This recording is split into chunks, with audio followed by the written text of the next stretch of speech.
Morning, everybody. Welcome back to my kitchen. You guys are awesome.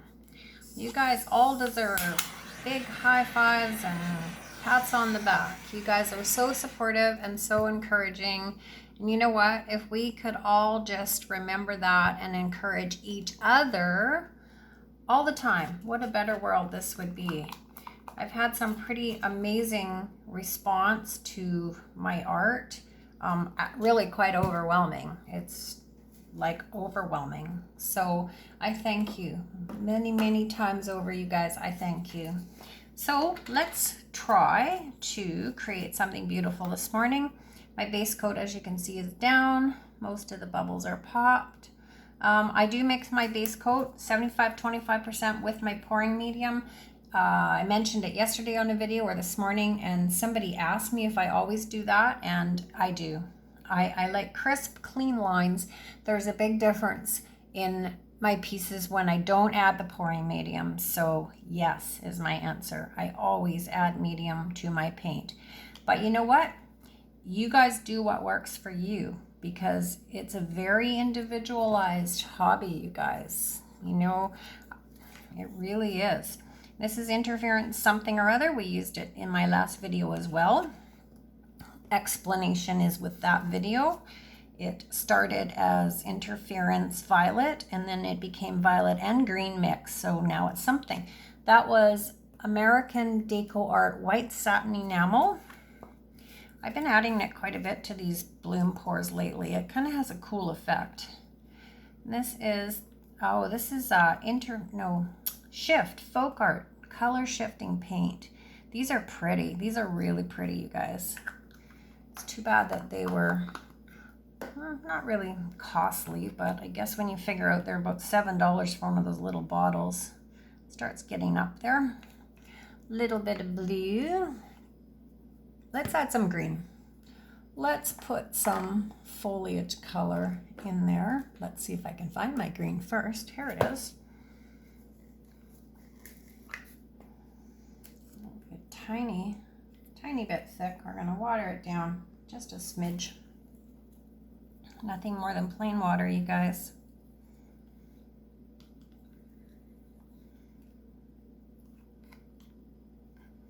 I made some new paints up this morning. Same mix, just new batch, so they're not quite right yet. And we're going to do a little bit of black sill mix, which also is a bit thick. So again, we're going to add a little bit of water. There we go. Plop that on the center, maybe a little less than I do. Let's see what happens. All right, hold the hair.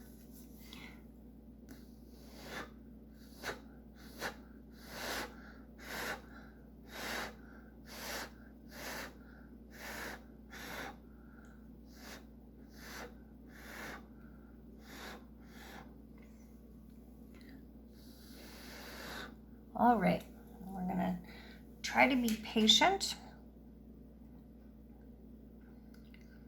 I like these little bits where there's no black. It always, I don't know, they're just some of my favorites. All right, here we go.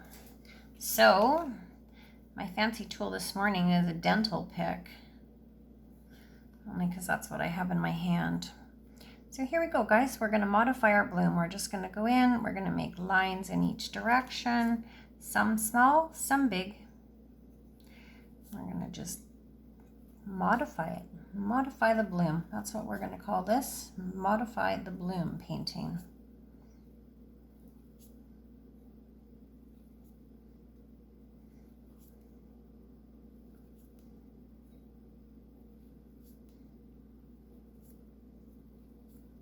We're going to do some now, you guys. We're going to do some later. The ones we do now kind of stretch when we stretch this piece out. They'll stretch with it. The ones we do later won't, not as much. So these are the ones that kind of sometimes give it the most interesting looks. All right, we're going to stop there. And we're just going to concentrate. I put too much white in this, you guys, and it's quite soft, but It's pretty. It's just not as punched in as I like. Doesn't always come out the way you think. That's kind of what's important to remember with this is, and I say this all the time, it's a science, and you know what? You can lay down whatever colors you want, and in the end, it's not always going to work the way you think it's going to. Let's go over that corner, and then we'll come back. See how the lines that we put in, the little lines, see how they're adding shape to the piece as we stretch it. The other lines are really just little fancy details. The ones that we put in to begin with are the ones that form the shapes of things. I guess that's probably an easier way to say that.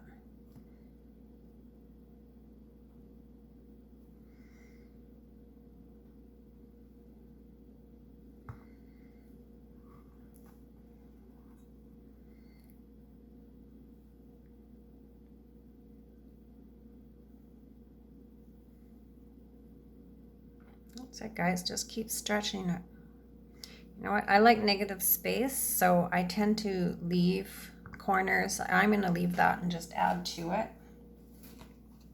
That's up to you. There was enough paint on this. If you wanted to have taken it right off the edges and made a solid covered piece, you could have. I prefer negative space. I think it creates almost like a visual interest in your piece. Nothing more than my own opinion, you guys. You got to do what works for you. I'm just going to soften the corners that I just added a tiny bit.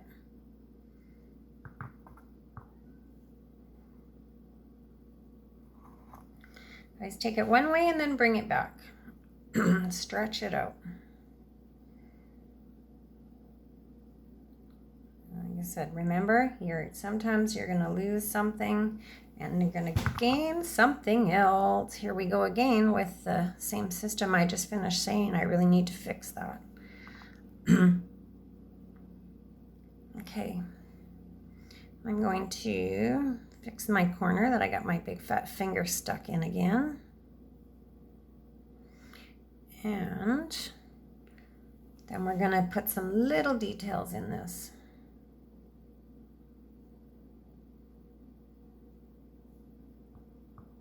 Oh, look at how pretty that is, you guys. Okay, again with our fancy dental pick, now you're just going to go back in. I don't know if you can see it yet, but there's this whole chain of these funky little cells.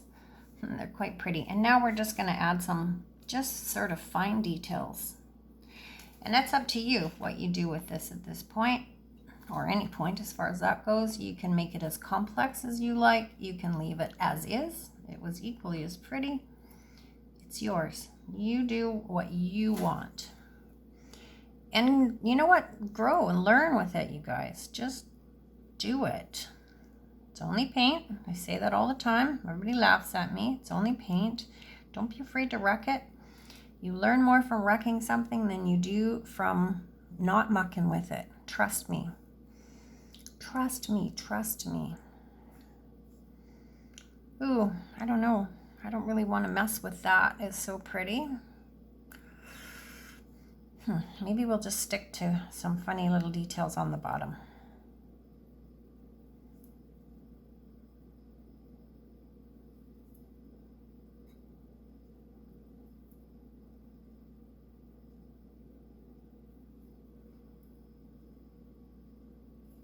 What do you think, guys? Put maybe a couple up here. See, I know better than to do this, because sometimes I know I should just leave shit alone, but I don't. Okay, I am going to leave this alone because it's really pretty. I'm going to bring you down and show you the sort of little fine intricacies, and we're going to wrap this up and call it a day. So you can see the funky sort of white cells. I'll try to bring you down to there. That's the American white satin enamel. It does some really cool things. Most people use it in these cloud pores, and I don't generally put it in bloom pores, but I don't know, I might start. Okay, guys, that's it for now. Thanks for watching. Thank you for your continued support. We'll talk really soon. Have a good day.